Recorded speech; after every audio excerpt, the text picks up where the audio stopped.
Des moments avec Dieu avaient un temps de réflexion pour chaque jour. 10 juillet. Qu'il jette la première pierre.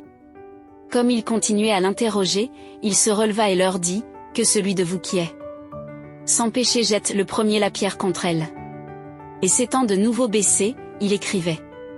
Sur la terre. Jean 8, 7 et 8. Les victimes tremblaient de peur, les accusateurs attendaient une réponse. Mais le rabbin semblait peu vouloir s'occuper de la situation, impatient de voir qu'il tergiversait. Les accusateurs s'approchent pour attirer son attention sur la question. Mais lorsque leurs yeux se posent sur le ceux que leur visage change d'expression, le étal devint se trouver les coupables secrets de leur propre vie. Les accusateurs avaient les pires péchés, mais contrairement aux accusés. Ils n'étaient pas accusés, contrairement à ils n'avaient pas été découverts. Contrairement à ils n'étaient pas du commun des mortels. Mais des princes de la nation et des maîtres de la religion, ils n'avaient pas de capacité morale de condamner une femme adultère puisque des péchés égaux. Et pire que celui-ci était inscrit leur casier comme personne ne le savait.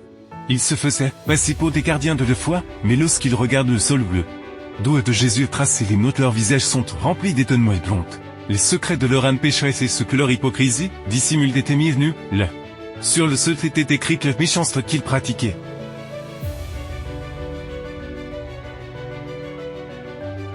Puis, se relevant et fixant son regard sur les anciens, Jésus dit, « Celui d'entre vous qui est sans péché, qu'il soit le premier à lui jeter la première pierre, et, se baissant de nouveau, il continue à écrire sur le sol. »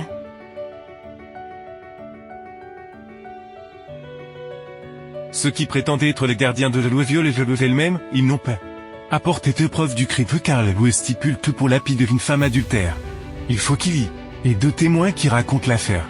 Et que ce soit qui jette les premières pierres, le mari devait être témoin.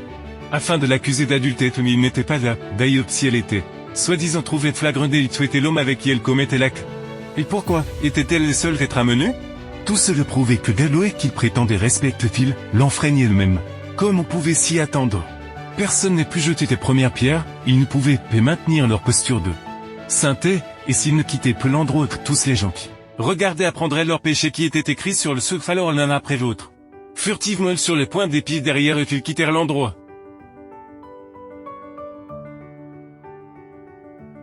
Aux yeux du monde, un religieux peut paraître saint et bon, mais devant les yeux de Dieu qui sonde les profondeurs du cœur, toutes ses actions sont mises à nu et évaluées à l'aune de la grande norme divine. Là, devant le juge de la terre, aucun péché n'est caché.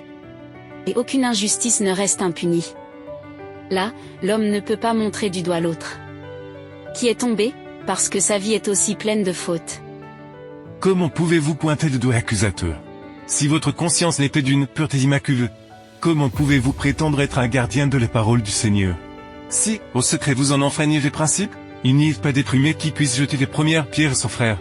Il n'y a pas de juste sur terre qui n'ait jamais péché. Il n'y a pas d'homme qui ne fasse que le bien, par conséquent. On ne peut que se soumettre à la grâce de Dieu, nous pouvons tous recevoir le pardon. Amen. Merci pour écouter cet audio. Nous vous invitons à partager avec votre. Contactez et visitez le site web. biblewell.com